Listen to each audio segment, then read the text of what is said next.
Hey, wonderful, beautiful beings. This is Evanye. Happy Monday, Tuesday, Wednesday, Thursday, Friday, Saturday, and Sunday, wherever you are watching this video.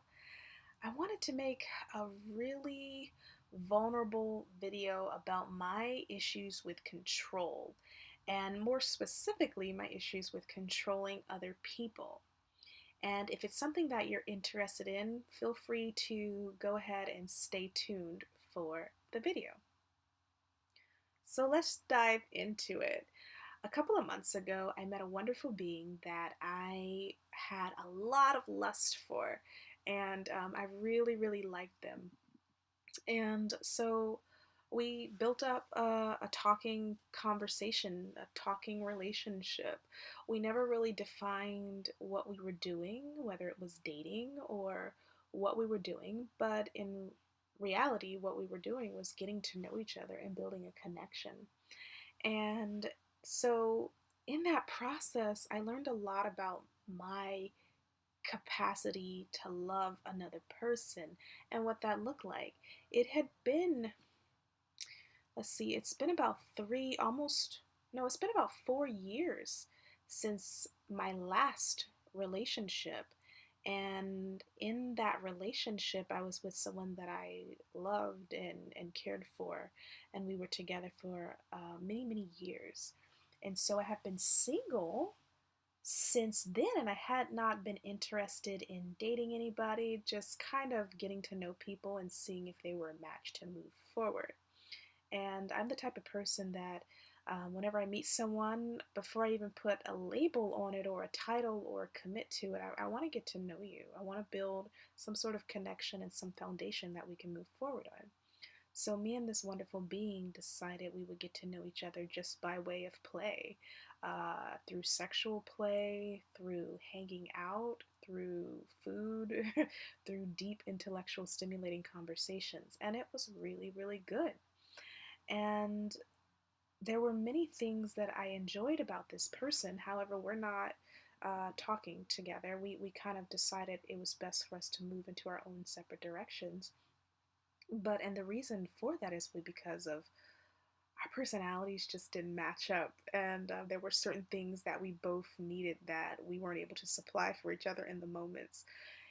And so, even while getting to know this person, I felt there was this inner challenge happening because I am in a place where I'm building my business and I'm working on a PhD and I'm working a 40-hour work week and I'm focusing on myself, right? And the question that kept coming up for me was, how do I make space for this other person? How do I make time for this other being? And that's where I struggled the most.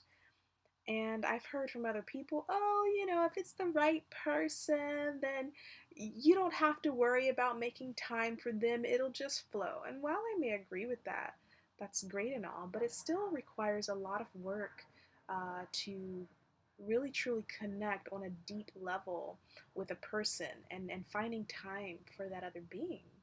And so, one of the things that I learned was I have a lot of control issues because in this unveiling process of getting to know this person, while I enjoyed all the things that they provided, most of the things that they provided, I still struggle with certain aspects of how they provided it, and I really wanted it to be a certain way.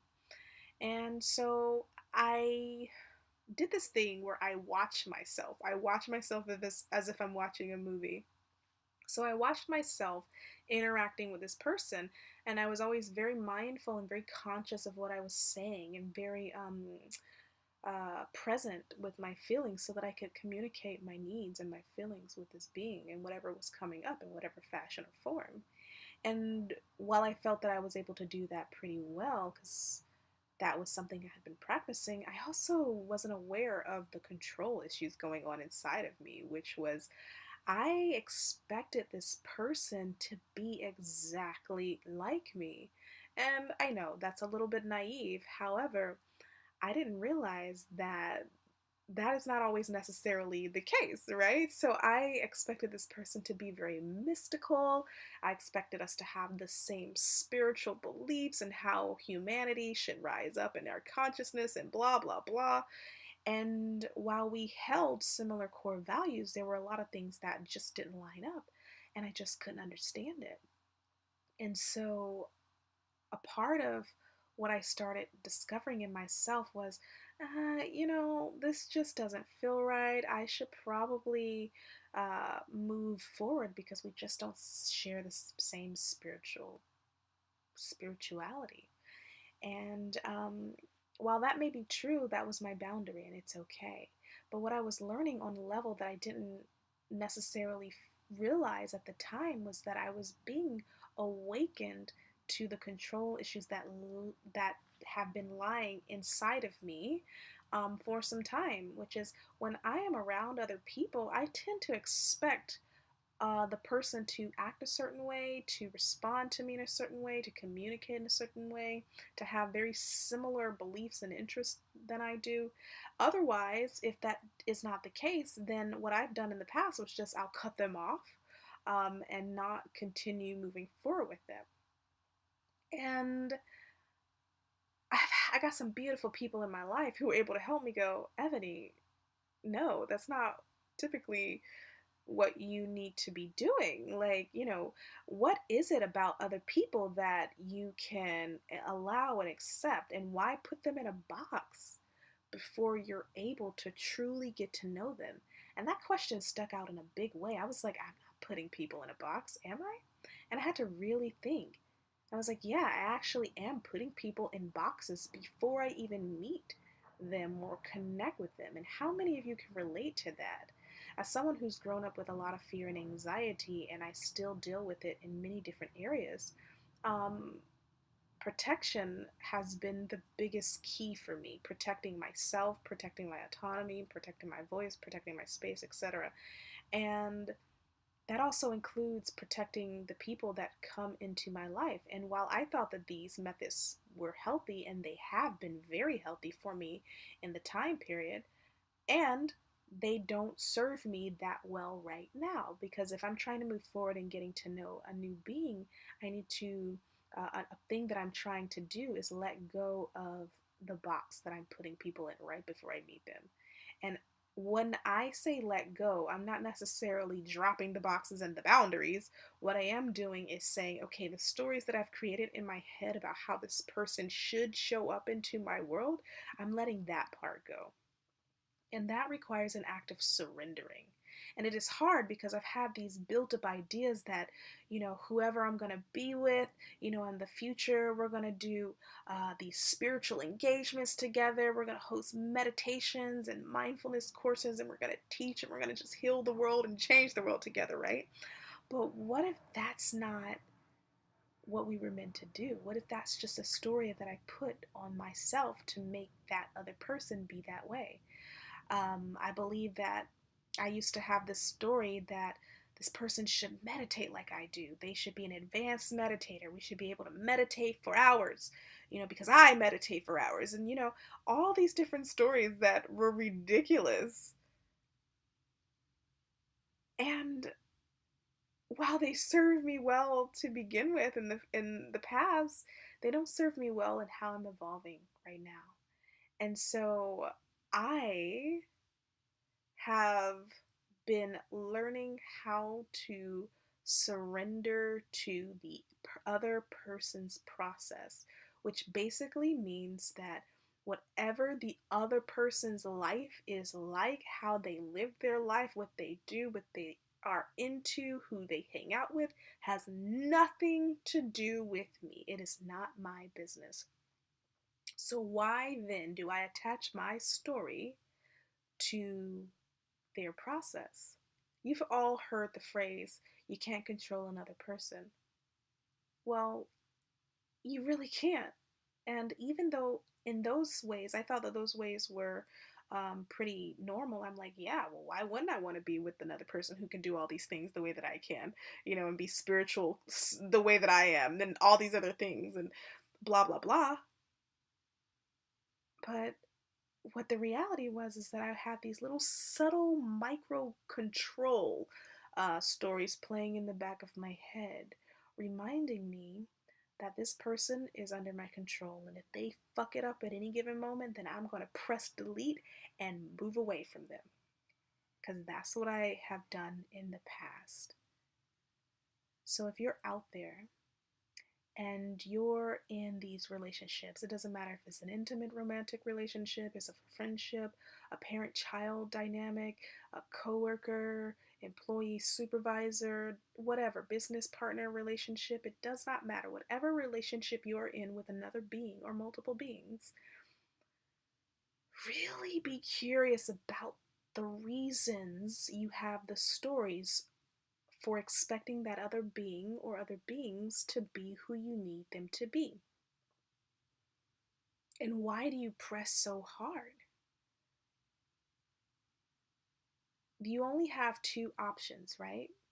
If the person is responsible for their own process and you are responsible for your own process, and neither one of you are responsible for each other processes, then you have two options. You can either accept their process and just, accept it as it is and say, you know what? That's their process. It's helping them. That's their life. It's helping them, and that's okay. Or you can say, you know what? I accept you enough to move on so that you can find another person who can accept your process. And you move on and just go live your process. So you have two two ways to do this. Either keep going or get out, right? And neither one of those options are wrong. Neither one of those options are bad. What I'm starting to understand is that love unconditionally means loving another being without needing to put them in a box, needing to control them to make them who I want them to be. Loving another being looks like surrendering to my own process, leaning into my own process, discovering what it is that I need, what I want, and letting the other person have their own process. So if you're out there and you're in a space where you're like, I just don't know, I'm kind of like, do I leave or do I stay? Start asking yourselves the question, is there anything that I can accept about this dynamic? Anything.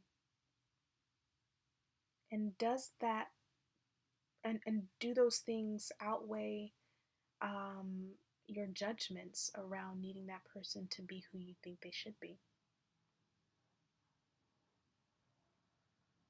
So let's stop controlling other people. This is what control looks like, just an FYI. Control looks like withholding information, withholding sex, withholding behaviors. It means lying. It means partially telling the truth. It means blaming. It means criticizing. It means being passive aggressive. It means being sarcastic. It means guilt tripping. It means abusing your power, manipulating. Those are all forms of control. And you could be the nicest, kindest, most wonderfulest person and still do those things because that's how we've been taught to be in relationships. And those are not healthy ways to be in relationships. So if there's something about the person that you're around that you absolutely don't like, make up your mind. You either stay or you go. You either accept where they are and let them live their lives and do what they need to do, or you let them live their lives and you go. Right? And they must do the same for you. So I hope this video was helpful for you. Thank you for listening to my process. Peace out, you guys.